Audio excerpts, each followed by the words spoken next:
Tradisi syukuran nelayan Kabupaten Pangandaran 2024 di Pantai Barat Kabupaten Pangandaran Kamis, tanggal 11 Juli tahun 2024 merupakan cara masyarakat dan nelayan Pangandaran dalam mengungkap rasa syukur kepada Tuhan Yang Maha Esa atas segala rizki yang telah diberikan, terutama hasil-hasil tangkapan ikan yang didapat oleh para nelayan. Acara tradisi syukuran nelayan Kabupaten Pangandaran tahun 2024 dihadiri langsung oleh mantan Menteri Kelautan, Susi Pujiastuti didampingi Kepala Dinas Kelautan dan Ketahanan Pangan, Kepala Dinas Pariwisata dan Kebudayaan, Ketua HNSI Pangandaran dan dihadiri pula oleh Kasatgas Jaga Lembur Ade Sukanda, dan Poslanal Pangandaran, Dandim, Kapolres Pangandaran, Muspika Kecamatan Pangandaran, Kades Pangandaran, dan para pemuka dan tokoh serta segenap masyarakat Desa Pangandaran.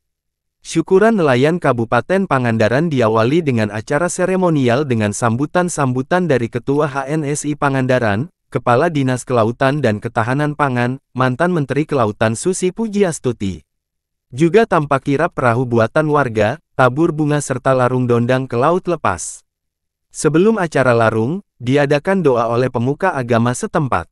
Kepala Dinas Kelautan dan Ketahanan Pangan Sarlan mewakili Bupati Pangandaran mengapresiasi gotong royong masyarakat serta nelayan Pangandaran dalam menyelenggarakan tradisi syukuran nelayan Kabupaten Pangandaran tersebut. Selamat kepada warga Desa Pangandaran dan para nelayan Pangandaran yang mau menyelenggarakan kegiatan ini sebagai hasil atau wujud dari partisipasi, kerjasama dan gotong royong, ujar Sarlan. Lebih lanjut dia mengatakan, kegiatan ini sebagai wujud rasa syukur dalam 1 tahun kemarin seluruh nelayan diberikan penghasilan yang berlimpah oleh Allah Subhanahu wa Ta'ala. Kita semua berharap tangkapan para nelayan Pangandaran bisa 2 kali lipat atau lebih dibanding tahun ini, ucap Kepala Dinas Kelautan dan Ketahanan Pangan Pangandaran. Sarlan berharap, jikalau penghasilan tangkapan ikan para nelayan semakin tinggi, tentunya kegiatan syukuran nelayan Kabupaten Pangandaran bisa digelar semakin meriah. Selain itu, para nelayan juga semakin tertib dalam mematuhi kewajiban atas administrasi kelayakan melaut sehingga proses kegiatan melautnya aman, tandasnya. Dalam mendukung sektor perikanan hasil tangkapan nelayan, pemerintah Kabupaten Pangandaran juga senantiasa mendorong melalui kolaborasi dengan pemerintah Provinsi Jawa Barat, kata Sarlan menutup sambutannya. Dilaksanakan setiap tahun dan menjadi budaya dari tahun ke tahun, dan ini juga menjadi momentum bagaimana nelayan ini ucap syukur, bentuk syukur kepada Allah Subhanahu wa Ta'ala yang sudah melimpahkan banyak rahmat dan rezekinya di laut, Pak. Bagaimana potensi di laut Pangandaran ini yang cukup melimpah. Semoga Pangandaran ini tetap sejahtera dengan kondisi yang ada tadi disampaikan oleh Ketua HNSI ya. Bahwa potensi perikanan kita di tahun 2023 itu kurang lebih 2.981 kintal atau ton ya. Itu kalau diuangkan itu sekitar 54 miliar di tahun 2023. Ini juga menjadi kontribusi pendapatan daerah 1,8 miliar setiap tahun. Mantan Menteri Kelautan, Susi Pujiastuti marah kepada nelayan di acara syukuran nelayan Kabupaten Pangandaran. Susi marah karena banyaknya penangkapan liar baby lobster atau benur yang dilakukan nelayan di perairan Pangandaran. Menurutnya, hal itu akan berdampak serius dengan kepunahan populasi lobster di Laut Pangandaran. Pasalnya, jika melihat data omset saat ini di tempat pelelangan ikan TPI, pendapatannya sangat jauh dibanding pada tahun 1983. Dulu total pendapatan dalam sehari tidak kurang dari 2 ton. Tadi Pak Kadis Dinas Kelautan Perikanan dan Ketahanan Pangan bilang total omsetnya 54 miliar rupiah setahun. Itu mah debu, kata Susi Pujiastuti saat memberikan sambutan di acara syukuran nelayan. Tadi Pak Kadis Perikanan bilang raman berapa 1,8 M setahun. Hah? Retribusinya, tapi total omsetnya berapa sekarang TPI? 54 miliar setahun. Eta mata debu baheula dolar masih kene 400 perak, 700 perak, harga layur 1000 perak. Ayeuna harga layur 30.000. Zaman baheula Raman, bukan Ramana TPI, Ramana PT ASI. Andika perusahaan saya belanja di TPI, satu hari 1 miliar, paling sedikit 300 juta sehari belanjanya kita. Eta saha nu menang duitna?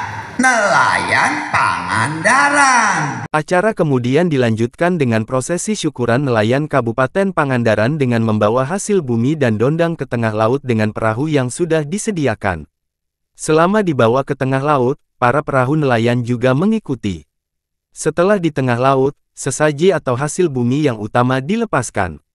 Prosesi itu melengkapi tradisi syukuran nelayan Kabupaten Pangandaran 2024.